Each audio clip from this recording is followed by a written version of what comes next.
Another edition here of Getting There with Goz, where we talk about the career journeys of athletes, coaches, media members, business owners from upstate New York.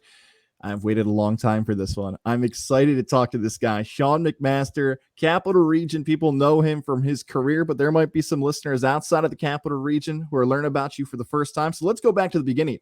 A young Sean McMaster, 6'7", you want to know about 8 my years athletic old. career? Is that what we're doing? Maybe a little bit about your athletic career, but a younger version of you, 6, 7, 8 years old. Where'd you grow up? What'd you want to be as a kid? And was it that same dream job when you were 18 years old? Boy, I got to tell you, first of all, before we go any further, I guarantee you by the time we're an hour into this, we're going to need about 7 more hours. I'm just letting you know. I like it. I'm letting you know now. All right. So you want to know like where I grew up? Yes. I grew up in the Capital Region. I was born in New Brunswick, New Jersey. And I grew up in the Capital Region, though, primarily most of my life. The interesting thing is the very early part of my life was in the urban areas and in the projects. So, I was in, a place called Phelan Court in South Troy, New York, and Taylor Apartments, all, welfare public housing. And then somewhere along the line, about middle school or so, I wind up in Gloversville, which is still the Capital Region, but it's night and day from that. Now I'm a redneck and living in the country, but still in poor neighborhoods and things like that. So I grew up very poor, very, humble, in that regard. But I think the reason I got into broadcasting really, and I've thought a lot about it now because I'm getting older. And when you get older, guys, you're going to see that you start to reevaluate your life. And I've realized that I probably got into this in the very beginning because I thought I would be seen. And I thought, I just wanted somebody to love me. That was really the result of my childhood. I just got out of childhood with like, is anybody ever going to? I swear to God, I know it's a little serious to start this with, but I think it's important for young people who are starting this career to really understand why they want to do it. Because if you don't have the right reasons, right, you either need to learn that really quick, like I did, or you've got to find the right reasons. You know what I mean? Yes, it totally makes sense. I think a lot of people who get into whether it's television, radio, print, have some type of voice they want to share and they want to get the reactions out of people to have that sense of belonging a little bit. It's very interesting. I'm glad you opened with that because that gives me a nice little tease for the rest of this conversation we're going to have. So let's talk about when you're a high school student. Are you a good student? Is college on your mind? Is broadcasting going on your mind? What's your thought process when you're getting close to 18, 19? I was actually a really, really poor student. Mostly because, and it's also ironic, I had a teacher once say to me, you talk a lot and your mouth is never going to get you anywhere. And, joking around and talking in class, that's not going to get you anywhere. And so joke's on them. So I gotta be honest with you, I was kind of bored in school. School was boring to me. And so, I did enough to pass. And I went to college. I went to Fulton Montgomery Community College for fine arts. I like to paint. Back then I used to write like poetry and essays and paint and, all that really dumb stuff. And so I thought I would do that. I actually thought I'd be an art teacher or I'd work for Hallmark and, just paint pictures. And about maybe early second semester, I was in my art class and we used to, the art teacher would give us assignments and then we'd bring them in and we'd put them up in front of the class and everybody would critique them. And by this time I had already pretty much decided this wasn't going to be my life. But it's a funny story about what happened. I was in art class. I did this drawing, put it up, and I swear to you, not a humble brag or anything, but everybody just stared at it. And it met all the elements of basic design. And it was and the art teacher's like, so does anybody have any critique at all? And nobody said anything. And he said, well, I think it's a pretty good work myself. I don't really have anything that I would say. So I said, picked up my books, stood up. I go, well, I guess I'm done here then. And I walked out. And I never went back. I went right into radio school in the new school of broadcasting. That was the end of my college. I assume that picture somewhere. Yeah, exactly. It's not in the loo somewhere, right? That photo. Right. No, I have a picture of it somewhere, but I don't have the actual picture. But it was a pretty cool picture. I wasn't really that good at art, but I loved doing it. And again, all of this is, I'm trying to tie this into what I feel like you want to do with this, which I think is great, by the way. Thank you. Trying to help young people, just try to find themselves and figure out what they want to do. Because these days it's really hard. But I think now I've lost my train of thought on that. I totally lost my train of thought on that. You were going to the broadcasting school. You walked out of the art class and said, enough of this. I'm heading to broadcasting land. Yes. So I'll forget that. At that point, we'll come back. But I had to do, I'm spending too much time kissing up to you and giving you compliments. I wound up I was working at Radio Shack. Do you remember Radio Shack? I do, barely. This would have been 1980. I graduated high school in 85. Then I was working at Radio Shack. So I got a little bit into the background of audio equipment and stuff like that because I was never really a tech kind of person. Although we were one of the first people to have a video camera in our house in the 80s. So my brother and I would make skits all the time. And some of them I thought were pretty funny. And we can get to that too, about none of them were politically correct now. Nothing that I ever did early in my career could be played right now. Like if you had clips of some of my old audio from the Sean Richie show, in fact, there's some out there on CDs. I listen to them sometimes. I'm like, I cannot believe that we got away with some of the stuff we got. And it didn't even seem, outrageous at the time. But now it's like, so the world is changing. The world always changes. So I went to radio school with a friend of mine. And then my first job, I think, was in 1988, 89, something like that, at WKOL in Amsterdam, New York, which was a radio station in a house, which I believe was about a 500-year-old house. It wasn't updated. And everybody thought it was haunted. And I did overnights alone in the building. So that was my first stint in radio. And it was an oldie station. How did it happen? So you're in school. Did you apply? Did you know somebody? How did you land that official first radio job? Well, I think the same way most people do. You got to have a tape and a resume. So I had a tape that I made in the new school, and I sent it out to different people, and they were looking, obviously for somebody who they could get to come in midnight to 6 in a haunted house and had no experience because they weren't going to pay me anything. And it worked out. I was that guy. But that's how I got that job. It wasn't a great job, but it was a good starting job. When people hear your voice for the first time or outside of the capital region, did you always have that voice? Because I hear it too, and I'm like, I just imagine a 21, 22-year-old with those pipes, and I'm thinking like, they might say he's not going to be on overnights for a long time. Boy, I wish that I knew you were going to ask that. I have some old tapes, around. Yes and no. The resonance comes with age. My dad had an incredible voice. That was like, if you asked me about my father, it'd be the first thing that I would say, regardless of what I do, was I just loved how deep his voice was, and his was better than mine. So, and no, I went through puberty late, so I had a really high voice for a long time. I thought it was never going to happen for me. And then just one day I wake up and I'm talking like this, and it's just really, so no, I don't try to change my voice.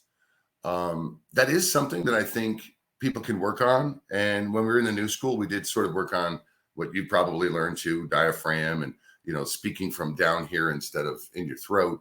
And maybe that helped a little bit, but I think it's just most importantly, no matter what your voice is be yourself. You know what I mean? Show off that personality, connect with the audience, no doubt. Right. It might help you get in the door, but it's not going to keep anybody interested. Nobody's going to listen just because they like your voice. Maybe, I don't know. Maybe they do. There has to be some substance to it, no doubt. So you're working overnight. So you've got that first job in Amsterdam. What's the next path of your career? Where does it take you next? Second job in radio. Right. Before I do that, I'll say the other thing about voice, if anybody wants to get into radio or podcasting, the one thing I did have to learn, since you asked, was when I was younger. Obviously, I was a teenager. I was very young, and everything I said was monotone, and I always just talked like this. And I think most people really do. They don't think about the fact you have to inflection, and sometimes your voice goes higher, and sometimes it goes lower, and you got to. That's hard. You can do it when you're, but for some reason, as soon as there's a mic on in front of you, you just sort of turn into this kind of like radio voice, and I'm going to talk like this, and everybody's going to love it. And, so that gets me to my next job, which was Fly 92. And that was a great story. I don't know. I know you warned me about. I want to hear it. If you could say, I know it's a weird situation because we're talking about stations in a market that you have worked with before. I'm okay with sharing the stories as long as you are. But this isn't like it's not a negative thing at all. It's just the funny thing about life. So, obviously at this point, this is now my dream. I want to do this more than anything in the world. And I'm young. I know I'm inexperienced, but you try things. So I want to get a new job. I start sending my tape and my resume out to all the different stations. And I'm talking Glens Falls. I'm talking, like Vermont, EQX, anything in the area that I could get to in my car. I'd still first part because my mom at that point in her life wasn't in a really great place. So, sometimes she would drink a lot. And so taking phone messages wasn't her forte. So I'm trying to get a job, and I'm calling back. Back then there was no internet. There was, you just called and you got to a receptionist, and you could never get past the receptionist ever. It was always like, hey, can I talk to PD? And oh, he's not here right now, or he's in a meeting right now. Can he? And so you go through that for a long time, and it's kind of like acting. How they say, if you really want to do this, you got to learn how to hear no a lot. And that was going on for me. And I might even have been at a point where I was like, I don't know if I want to do this or if I can do this, So I'm working at Radio Shack in Amsterdam at the mall, which was absolutely by that time dead. Like I was just alone in a store for 8 hours. And that's what I was. I was alone. So I called my mom and I'm like, hey, Mom, has anybody called at all? Like about a job or anything? And she goes, yeah, I think so. Yeah, somebody called you. Somebody. I go, who, Mom? I don't know. Tom, something. I don't know. I go, what station was it? Do you know? No, I don't know. So now I'm sitting there going, oh my God, what am I going to do? I'm finally got a bite and my mother cannot take a message. So I don't know who it is. So then I got to go calling. I'm at work. And I'm calling all the different places I send tapes out to. And I'm trying to go with, program directors whose names start with a T or, and the last place that I ever thought, the last person I ever thought was going to be Todd Pettengill at Fly 92. At the time, at that time, he was a hero of Capital Region Radio, Fly 92 was the place to be. And I'm like, so I call all these people, nothing. And then I'm down to that last one. And I go, well, it can't be, but I have no choice. I have to call and find out. So I call up and I say, hi, this is Sean McMaster. I want to talk to Todd Pettengill. And she goes, hold on. So now I'm expecting her to come back and go, he's in a meeting. And all of a sudden the phone picks up, Sean, Todd Pettengill, how's it going? And I knew right then, I'm like, oh man, and he goes, I was just about to give up on you. I thought you weren't going to return my call. So, yeah, I almost didn't get that opportunity to work with some of the best people in the business, and that was probably the best part of my early career was working with those people. Somebody probably hears that name. That is the same guy from the WWE. That is the same guy who's gone on and had national sponsor. That is the same Todd Pettengill who started it. That's right. That's the same guy. So there it is, the opportunity at Fly. And as you mentioned, that perspective there early on, especially in the Capital Region, this is one of the top dogs in the area. This is a station, like you said, almost a dream station at this point for somebody at your spot in your career that you get on. What is the opportunity? Is it overnights again? Is it a different time slot?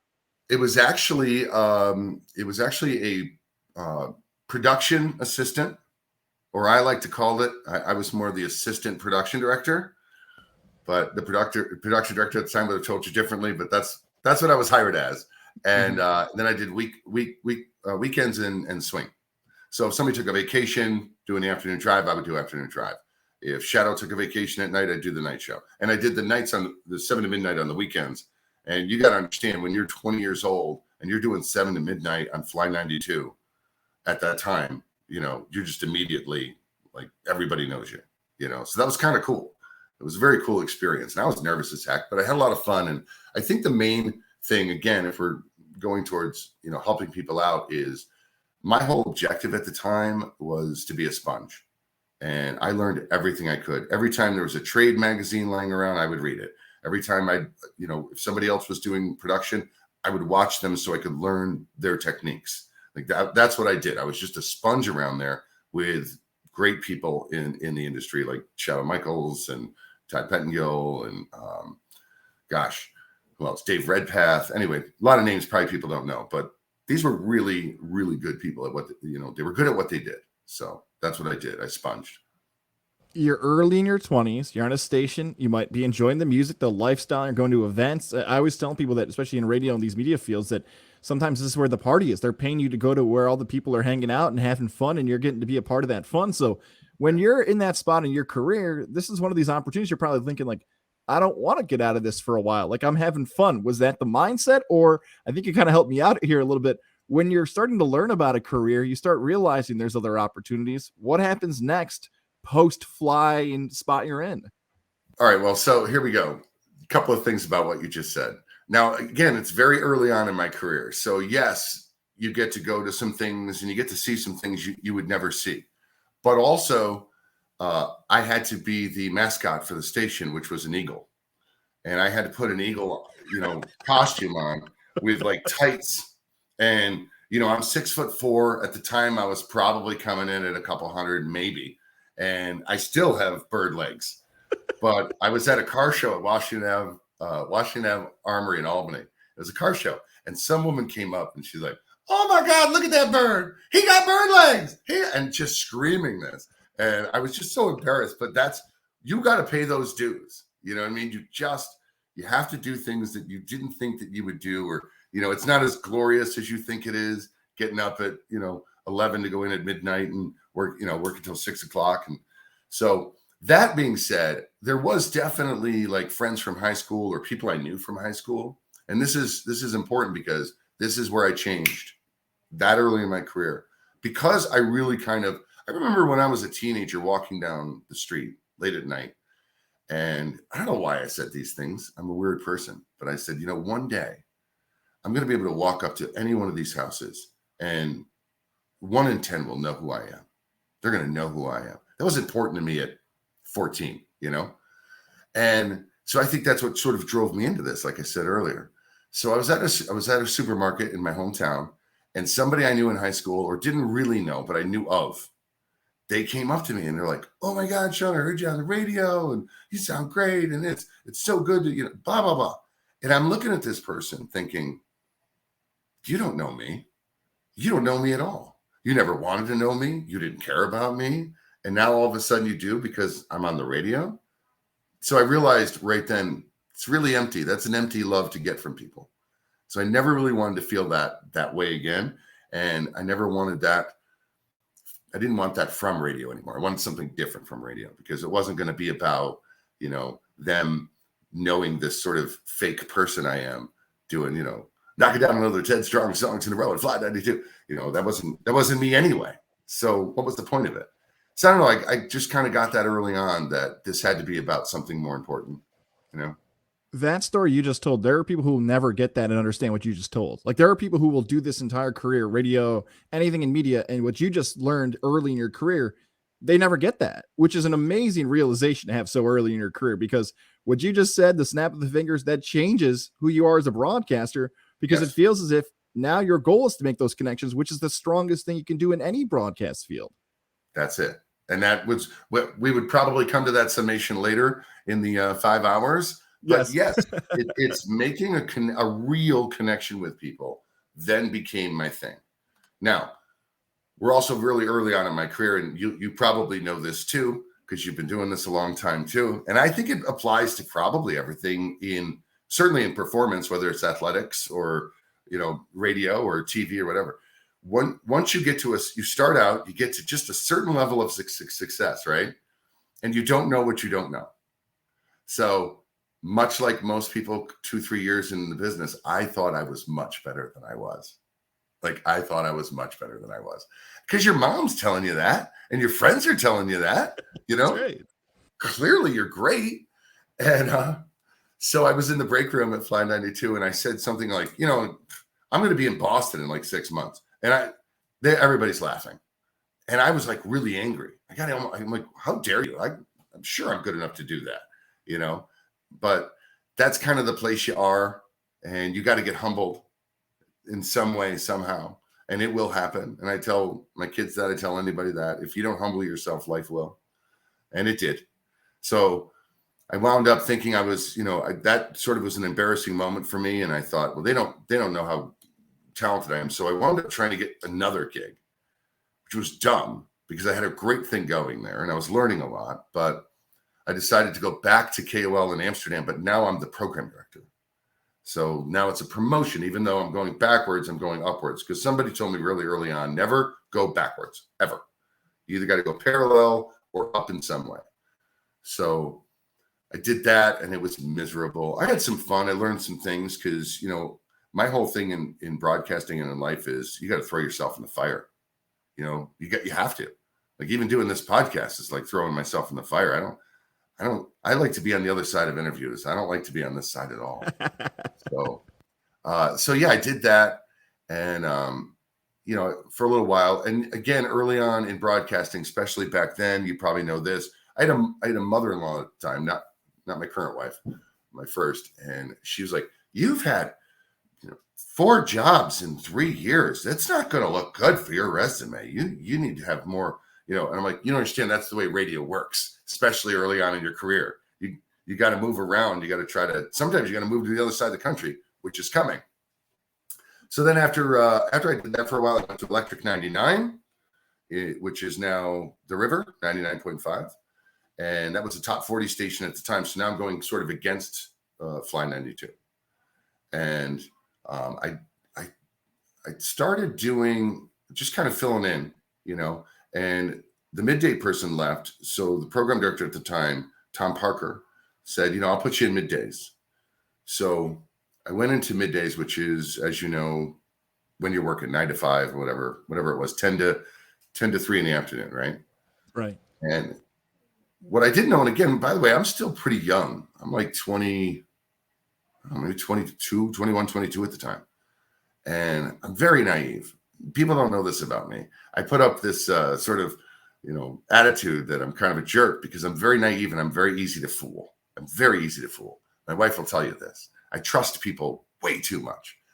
So anyway, I get into this situation and I'm having a good time. Again, some talented people I'm working with. And Jim Giacala was doing nights and he was really, really super good. And I don't know whatever happened to him. And I always wonder, which you probably go through too in your career. You're like, Joe, whatever happened to this person? But the overnight guy was friends with everybody at work. It was a very tight group. And what I found out afterwards, and this happens a lot in this business and probably a lot of other businesses, is he expected to get that job. He had already been there for a while. So now what I don't know is from the minute I start working there, they all hate me. And the overnight guy really hates me because I took his job, So that's why that one didn't last. It was constant. It was just constantly defending myself against these, other kids, some of them younger than me at the time. And eventually it just went sour. So I left there. I can't remember how I left, but it wasn't good. It wasn't bad. And then I was talking to some other people trying to get another job. And some program director said to me, and I don't remember who it was, and I wish I could. He said, listen, you've been here for working for 3-4 years. You're always going to be the guy who was doing Swing at Fly 92. You're going to be the guy, you got to go somewhere else out of state. And then you get to decide who you are when you come back. So I thought that was really good advice in retrospect. So I did do that. I went to Arizona, worked at a couple of radio stations out there for a small, we're talking small town. I wasn't in Phoenix, guys. I was in Bullhead City. I was in Lake Havasu City, right at the corner where it meets Nevada and California, right? Beautiful place, but very, very small town radio stuff. So I did some PD stuff out there. And the first time I went out, it was an AC station. Am I boring you? No, I want to pause right there for a second though, because there's something important that you just said about the Albany, Arizona swing, because that situation, I cannot let this comparison go. It's very Lion King, Sean. Like, that felt like a little Simba, that you got to go away a little bit, find Yeah, out who you are, and come back, because that's what it feels very Lion King there. That you got to go off, find your thing, enjoy the nice weather and the Lion King, right? You can enjoy yourself and come back, because I think a lot of people are too afraid to do that. Like, there's some kids who, what you just told, will never do that. And I'm glad you no, offered that advice, because sometimes you have to go out and get away from the distractions, get away from the hype, get away from the ego, and say, it's work now. It's focusing. It's my craft. It's my career. It's right. my business. That's a really big step that even when you're telling the story, I hope that perspective isn't even lost on you of the improvement you made as non-air talent. Well, that's where I'm kind of going at, because I did. I really I threw myself into the fire a couple of times, and like I said, I think I went out. I came back for a short time. And again, I was really young, early on in my first marriage, and I don't remember. It was right around the recession of George Bush Senior, which was really bad. I want to say was it 94? I don't know what it was. 1, 2, right. The first one. Anyway, there, when as soon as recessions happen, and people maybe don't know this about radio too, is it is the first industry to go every time. The first thing companies do is go, well, we got to cut, so let's cut our advertising. We don't need it, so we'll cut that first. And so radio is the first one affected, and there was a really hard time there. And I got to tell you another humbling experience. I had to go to a temp agency locally here and find work, and I got work in a factory in Mayfield, New York, and it was SLM, which used to be Clico, but I wound up making the plastic sleds you slide down in the winter, and the little plastic pools and stuff like that. I was making those things. So I'm working in a factory with the power saw and sweat and doing all that for months, and I went into that thinking, this will be temporary, and I'm way better than this. And what I learned, and I think it's another good experience in my life, was I really thought that the people who worked there were going to be different than they were, but they were smart and they were hardworking. And I mean, when I say smart, I mean way smarter than I thought. You think, oh, no, we're talking people who could debate me and make me look like a fool in the break room. And I'm like, you can never judge anybody at all. Not even a book by their cover. Just don't judge people. You can't, because you've never walked in their shoes and you don't know what they've been through. And everybody has their own, as you obviously know, everybody has their own story to tell. And everybody's got a story. And then probably if they learn how to tell it right, it's interesting. I'm still trying to work on learning how to tell my story right. So I wound up going back. You're doing very good, by the way, Sean. I know that radio host is. You're doing a very good job. I wound up going back to Arizona. And I wound up, and this is funny too, because I'm talking to the guy I used to work for, the guy who owned the little station. And he's like, yeah, you should come back, and, you could PD the station again, and blah, blah, blah, blah. And so I'm getting excited, and maybe I'm a little stupid. I don't know. But I think somewhere along the line, he's offered me a job. So I moved back out there, and then I go to his office, and he goes, I don't have a job for you. And I was like, what? He goes, no, I never, no, there's no job. So anyway, I'm like, I talked to him for a little bit. He goes, well, just let's bring you in. I guess maybe he felt sorry for me or whatever. So I wind up not only taking the job, but I turned the station from AC to CHR, which is top 40, and wound up getting reporting status in a magazine, not Radio and Records, which is the big one, but like Gavin, which was gone now, but at the time, sort of the subset. But that gives you a little bit of privilege. Record companies want to give you stuff, and it gives you a little bit more, power in the industry to make a hit or not make a hit. So now people want your opinion on things, and so I did that, and I got a really huge compliment. And I got to tell you, I heard this somewhere along the line. I think it was the Office comedian, the English guy, Ricky Gervais. Ricky Gervais just said this. He said, life is just a whole lot of disappointment. It's just a bunch of crap you weed through. And every once in a while, you get just enough reward that keeps you going. And the little compliments that I got from people that I respected is what kept me going in a really shitty time. Another thing, I don't know how many people watching right now know how little money you make in radio early in your career. It is not a place where you're going to get rich. I mean, we're talking bad, really bad, barely livable. Like I could probably, if I knew better, I probably could have went and got like food stamps to supplement my income when I'm program director of a radio station, you know. But the one guy who was the editor of the place I reported to said, you know, I look forward to 2 music lists every week, 2, and that's it. Yours and Scott Shannon's. And Scott Shannon, of course, was Z100 in New York. And I was like, wow, that's a huge compliment. And I think at the time it was because we were both, he because he didn't have to answer to anybody. He was the #1 program director in the world. So he could do whatever he wanted. And me, because I was in such a small place, I could do whatever I wanted. We were the only ones that were playing, you know, Michael Jackson into, you know, Pearl Jam into Madonna, and, you know, and because music at the time was very spread out, the Clash, you know, whatever. There was always, you know, something like that. So I didn't really, if the song was a hit and people liked it, I played it. I didn't ever put my personal touch on it. I always had a reason that the list had to be what it was. So I'm working at this place. I'm doing mornings. So many good stories that I'm, you know, passing by, life stories. But the other really cool thing that happened in my career-wise while I was there. Now, if you don't know about Lake Havasu, it is a place where all the spring breakers go. You know, it's huge. Anybody in California goes there to vacation. It's a lake. It's beautiful. It's beautiful. The London Bridge is there. It was brought over brick by brick from London and put over the channel, the English Channel, they call it.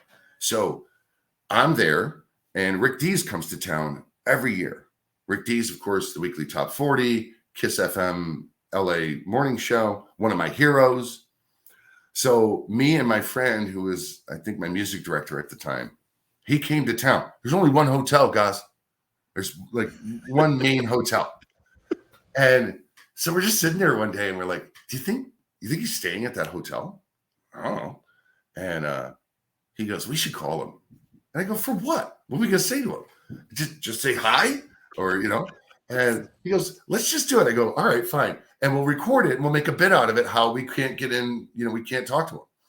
So we go in the prod room, we're calling, and because I'm like, he's probably, you know, under some fake name, you know, Michael Jordan or, you know, whatever. And said, hey, I'd like to talk to Rick Dees, please. And they go, do you know what room he's in? And I said, well, I don't, but, you know, I know he's staying there. And so sure enough, just like Todd Pettengill, the man picks up the phone. And I'm like, what kind of surreal thing is happening in my life right now? And you know what he says to me? Hey, Sean. And I'm like, he goes, yeah, listen to you when I'm in town. I like the show. You know, I think you're really cool. And I'm like, what is just that? So he invites us to dinner. So we go to dinner with him. And it was great. It was crew, and it was me and my friend Chris. And we go to dinner with Rick Dees. And this is the moment that also, we're getting to a turning point in my career again, right? Because, you know, I've only done really top 40 so far. So I'm still in that top 40 mode. And have you ever done top 40 radio? I have not. I listen to it, though. That's probably the radio I listen to the most besides sports talk, of course. It's about ramping up songs, you know, and that tight little window and talking fast. And so I'm at dinner with Rick, and he says, I said, do you have any tips or whatever? And he goes, I have listened to you. You have a great voice and you have a great personality. And he said, if you can talk on the air the exact way you are talking to me right now, you will be fine and you will be great. And I was like, okay.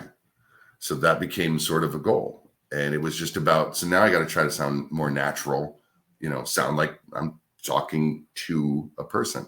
And that became very early on one of my priorities. And I tell people who, you know, Don't talk at people. Everybody talks at people. Talk to people. And it's hard to imagine when you're in that room. You know that. You know they're out there.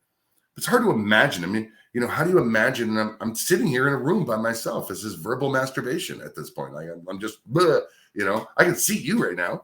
Right. But he said that to me. And so I really worked on it with my production, which is making commercials. I really tried to work on that in that area. I thought it was a good place to do it.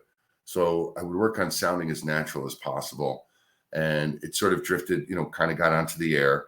But then it became more than just the way I was speaking. It was, or the tone of my speaking, or the speed of my speaking. It was about what I was saying.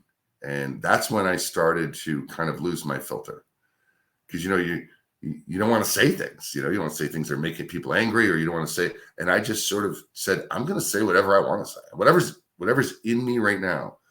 So that also became the point in my career, which most people will tell you to avoid, where I said, I'm no longer going to over prepare for a show. I'm going to let things happen. I'm going to fly by the seat of my pants radio is what I called it. But in order to do that, you've got to be really good. You've got to be good at things. So early on, I was pretty bad at that style of radio because I didn't know enough. I just didn't know enough how to handle things when they go wrong. I think we should offer some perspective here, because when you mention that, and we're talking this early mid 90 range, what you just said there is such a novelty at that point, it seems, in radio, because there's few people on air that are really doing that. And the people who are able to break through and have that mindset, that advice you gave was almost predicting the future of, there's going to be so much competition in whatever market you're in. Yeah. If you can have that, goes back to what we talked about, that connection. If people feel like you're being real with them, authentic hits a different way. People can feel that. And that was slowly emerging at this time. And those are when the real standout people on radio were starting to come out. So you realize like that. Howard. And you beat me to it. I was going to say Howard. I want to get to Howard in a second, but I feel like the setup for Howard is better if we get you back into the capital region, because that whole area. Okay. All right, what happens there? So let's get you there, because I want to make sure I get back to Howard, because there's some important stuff with your life, capital region, and Howard in that area. Yeah. Yes. So I'm in Arizona, and I wind up going to a rock station. This is also key, because I'd never done AOR, like Pix 106 stuff. Never done it. So I wound up going to a rock station, and again, this is important, I think, for people. Again, no matter what your career is, you gotta try things you are uncomfortable with.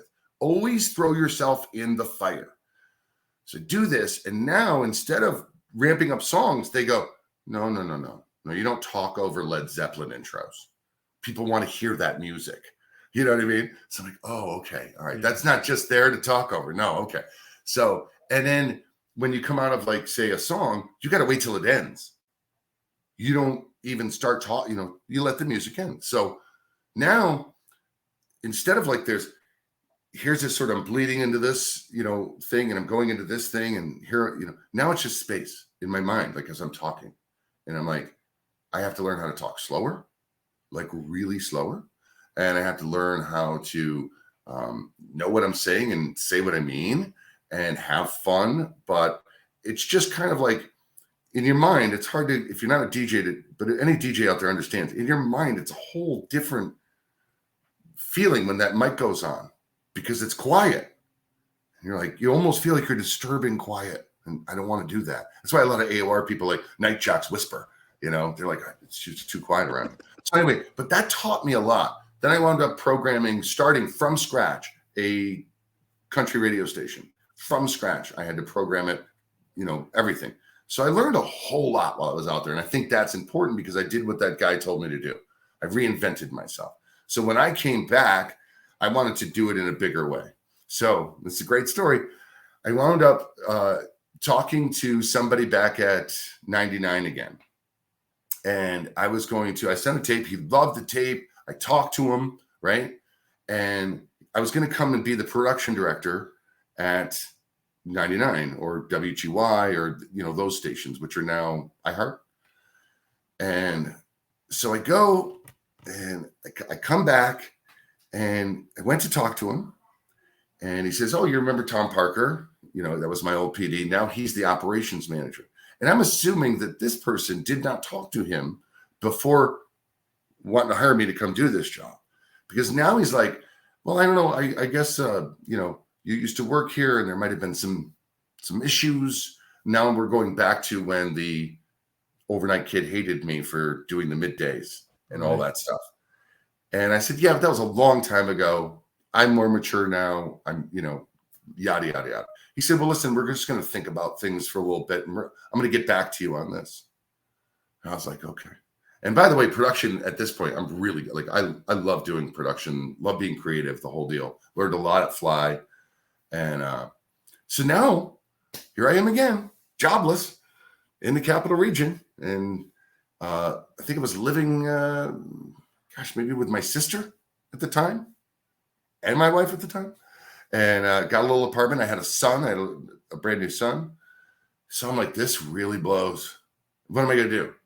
And so I called Fred Horton, who at the time was the program director of Pix 106, WGNA, among others. And I said, listen, we've been talking for years. I've been trying to get into GNA for years. And he's like, yeah, I got nothing. Because once you got hired at GNA back at that time, you'd have to kill somebody to get fired. Like you were solid. So that's one of the reasons I wanted to get into it so bad. Right. So he goes, listen, I got to do something. I want to stay. I need to stay fresh. I need to be on the air. And he goes, I only got like some fill-in on picks, maybe overnight work. And I'm like, oh God, all these years I'm going back to overnights, but I'm doing it on Pix, which is a great station. And I think it'll be fun. And I get to work at Pix 106 because growing up, all these stations are my favorite stations. And so I started doing that overnights. Clearly, and this is not in any way to brag, but at this time, I clearly should not be doing overnights on a radio station. Like I was a little bit too good for it at the time, but I was having a ball and I'm talking to people and I just was having so much fun. And what I come to find out was a guy named AJ did 6 or 7 to midnight. And every night I would come in around 11 o'clock, he'd be on the phone with a guy called Dick Stark. So Dick Stark did the night show at WGNA, Crying, Living, or Leaving. And AJ did the night show at Pix, and they were friends. And they would just be sitting there talking on the phone while they were doing their shows for that last hour or whatever. And one night I'm there, and Dick goes, hey, I listened to you on the way home. You sound great. And I was like, oh, thanks. And so, kind of getting friendly with him. And I'm like, wow, Dick Stark thinks I sound great. That's pretty cool. And then one morning, and again, this is, going back to how it's those little things that keep you going in times like this. And everybody has heroes, right? So one morning, again, I'll never forget it. And I missed a time back in the day when this happened with Don Weeks too, by the way, which was one of my Hall of Famer. That's right. One of my absolute heroes. But it's a similar thing that happened, so I won't go back to that story. I'm doing the show, and Bob Mason does the mornings, Mason and Sheehan, legend. And he would come in at like, I want to say 3, 4 in the morning. And he'd just grab like 3 newspapers. He'd sit down, drink some coffee, just start reading the news. Like that. He did that preparation for his show every day. And one day he came into the studio while I was working. And I think it was actually on the air at the time. And he never really came in. I never really talked to him. It's Bob Mason. I'm not going to talk to Bob Mason. Who the F am I, right? And he comes in, and I guess he's listening out there, in the green room or whatever you want to call it. And he just stands behind me in the studio. And I saw him walk in. He's just standing there, and I'm talking. And now I'm getting extremely uncomfortable, because he's just staring at me from behind. I can feel his eyes. I turn off the mic, and I go, he doesn't even say anything, guys. He's just standing there. And I go, what the hell? And I know. I'm like, he's trying to freak me out. I'm like, what is he trying to do to me? And he goes, I go, what's up? And he pauses and he goes, you shouldn't be here. You shouldn't be here. And I'm like, what do you mean? He goes, oh, you're way too good for this. What are you doing? What are you doing here? You're really good. And that's my bad Bob Mason imitation. And I was like, oh my God, Bob Mason just said I was really good. This is amazing. So that was another thing that kind of kept me into it, because you just get a compliment. That's why I try to do that. If there's somebody young in the business, I did it for your old partner many, many years ago. That's right. When they're feeling a little bit low, and there's something good to say, don't make it up, but so many people are afraid, I don't want to blow up your ego, or, you know what I mean? Everybody walks around not wanting to say to somebody, hey, you're really good at what you do. Why don't we? We're really easy. It's easy to tell people when they suck, or, you know. It's the most frustrating part of the business. It really is, where it's like, if you watch a good sportscast, you're like, wow, that highlight was awesome. Hey, I heard your take on so-and-so. And it almost, Sean, you probably had this happen to you before throughout your career, where sometimes people are taken back by it. They're like, oh, you watched? Oh, you listened? Right. Oh, you like, it's like almost immediate friendship too, where it's like, oh, they're right. They do the same thing I do for a living. And that goes for anything, whether it's like you work in sales, like, hey, nice job nailing that sales call, or you're a teacher. Wow, that kid was a really tough kid. And you did a great job of like, people don't realize how much a small compliment or a small text or, you know, a direct message really matters to people. It does. It's everything. And I got to tell you, Joe Condon, who just retired, was the king of that. He would leave a note on your desk. He would do a message on Facebook to people. I'm not that good at that, but he was great at it. And God bless Joe Condon. So anyway, he says that the Dick Stark decides he's going to leave Crying, Living, or Leaving on WGNA. This is about 96, summer 96, something like that. And he's going to be the promotions director. He wants to get off the air. So now that's open. And there's apparently talk, Dick says to Buzz Brindle. No, it wasn't Buzz. It was, at the time, it was Fred Horton still. He says, you should get this kid you got doing over here at Pix to do this. And I think Fred was already thinking that too. I was thinking it. Everybody was thinking it. And it took a while. He eventually said, hey, do you want to do this? And I went, yeah. Work at the radio station that I've always wanted to work at my entire life. Yeah, I'd like to do that. And he goes, yeah, but I can only offer you, and I don't know the exact number. And this is 1994. So it's a little bit more than, you know, but I think he said 21,000, right? 22,000, something like that. And I was like, oh, okay. It wasn't a lot of money, you know, right? More than it is now, but it wasn't a lot. And so I was like, all right, well, let me think about it. And I swear to you, right then, the other job called for the production director job at the other station. They're like, yeah, we're ready to do this. And I was like, oh, okay, well, you know, what are we talking here? And he says, about 30,000 to start.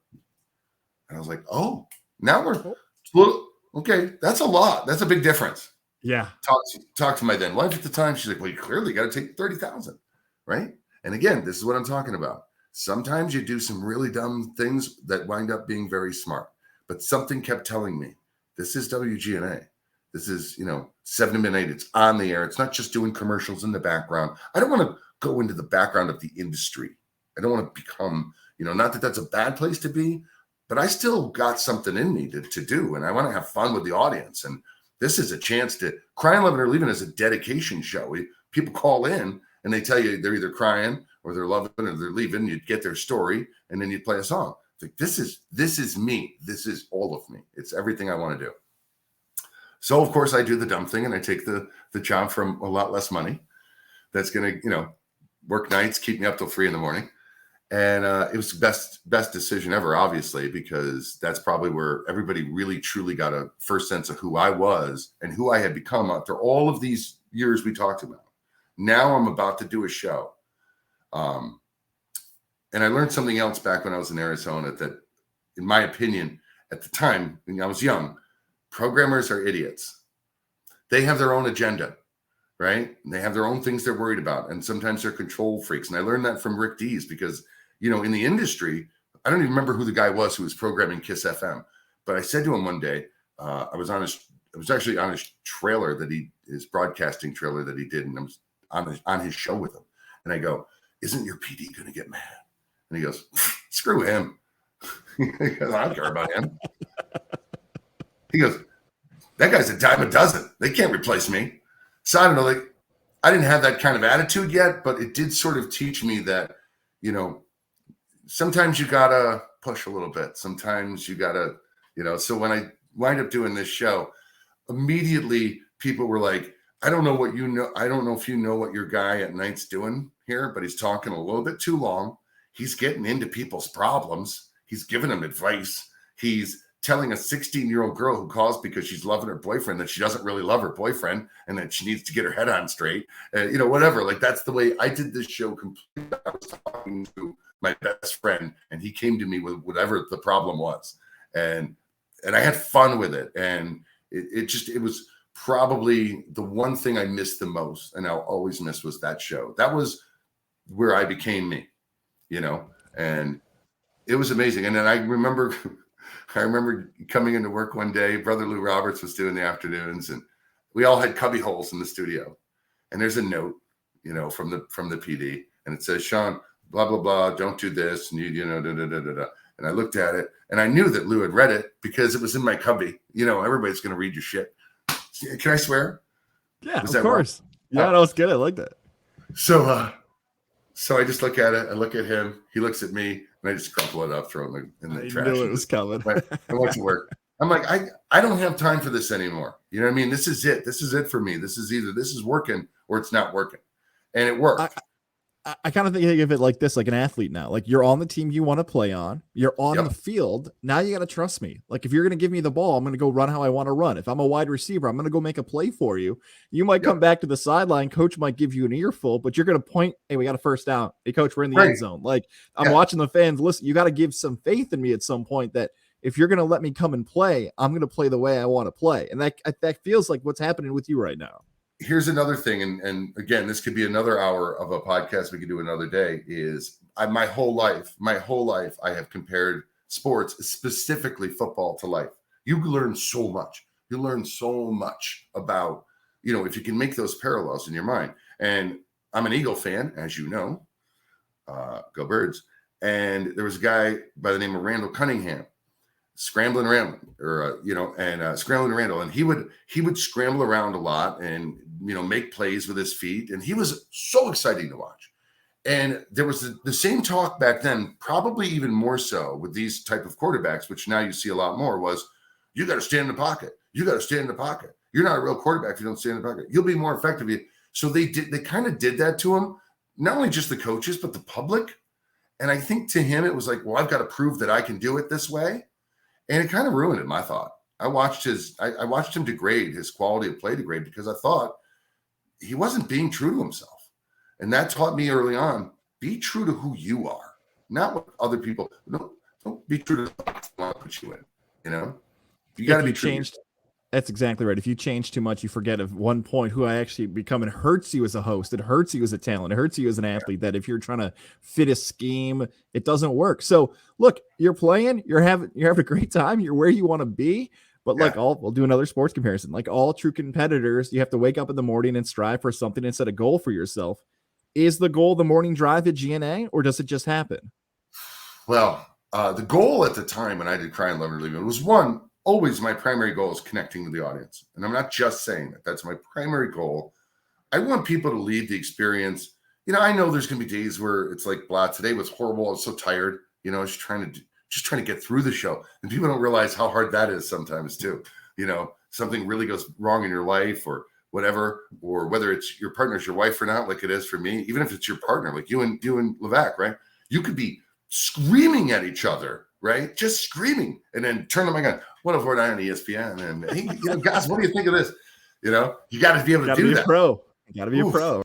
And it can be hard sometimes. But I did that, and I wanted to beat Fly 92 at the time, who was the person who is now currently my rival again, and sort of has been since this has been going on in Albany, and Brian. So that was my goal. Did it. Happy. I actually made GNA Night Show #1. I don't know. I'm sure it had been before, but it hadn't been for a while. So I brought that back. Now, another thing that maybe a lot of people don't know. So the mornings, Richie Phillips, right, is doing the mornings with Gambling Gary Briggs. And it's great. They're doing great. And Richie came in one night and we were talking, and he's such a nice guy. He was such a nice guy. And I'm like, I've been a fan of yours for years, man. And he's like, oh, yeah, well, I like you too. And I've heard you a few times, and, you seem pretty out there and abrasive, but, because he's not that way at all. And he goes, wouldn't it be funny if they put us together one day? And I go, yeah, that would be really crazy. Might work though, who knows? And we joked about it. It wasn't a couple months later, I think, that Gary had been let go, and it happened. And I'm not kidding you. At the same time, I've gotten another job. I'm getting more interest. The consultant for the station at the time says, hey, they're going to start a nationally syndicated show in Nashville called Nashville Nights. It's 7 to midnight. And you're basically one of the 2 people that they're interested in to do this. And I'm like, again, it's one of those moments where you're like, are you talking to me right now? I don't know. What are you talking about? And so I was like, wow, okay, interesting. National show. That was sort of one of my dreams, but not really. I never really wanted to be rich. I never wanted to be nationally famous, but if it happened, that means success, right? I just want to be successful. And for me, that was Albany. That was where I grew up. This is, where I wanted it to happen for the most part. And that went into this decision. And the morning show comes at the same time. So now I've got to make this choice. And I chose, again, because being true to myself, guys, what was my dream? My dream was to do mornings on WGNA. It was never my dream to do that. So just because it's somebody else's dream doesn't mean that's what's going to make me happy. So I take the mornings, and still not making a whole lot of money, but I took the morning show, and it gave the National Nights show to a guy out of LA. And I think it lasted about 8 months, and it went nowhere. So I was like, now, I could argue that maybe if I was doing it, it would have been different, but they wanted to put me with another co-host. I wasn't interested. So I did this, and that is when everything went nuts. Everything went nuts at that point. But again, I wasn't making a whole lot. But I'm with Richie, which was this really crazy matchup to make. You've got, again, the nicest guy in the world. I'm very edgy. He's super, super talented. I have none. And he knows it. I know it. I just know how to reach people. I know how to talk to people. He'll tell you to this day, the thing that impressed him the most is when we did charities. When we did, I had an ability, I have an ability, because I think of my life, to understand the pain people go through, what it's like to be in a bad situation, and explain it to everybody so that they go, I do want to help this person. And they, so that's what I do. I try to relate ideas to people in a way they can understand it. Here's what I want to do. I want to dive into Sean and Richie, why that show is successful. I want to talk about the 90s and morning radio, the connection to Howard, the battles. There's a certain somebody you run into later in your career, the transition you make in your career. I got a lot on the plate, but for our audio and video audience, I'm going to make this a 2-part episode. So for you, if you still got another hour for me, you knew it. I'm just going to break here. If you're watching on our video side, just go to part 2. If you're listening on our audio side, go to part 2. I'm going to send Sean another link, and we're going to reconnect. So we're going to go to part 2, if that's cool with you, if you still got time for me. Yeah, I have no life. All right, good. I'm going to hit end here. We're going to go to part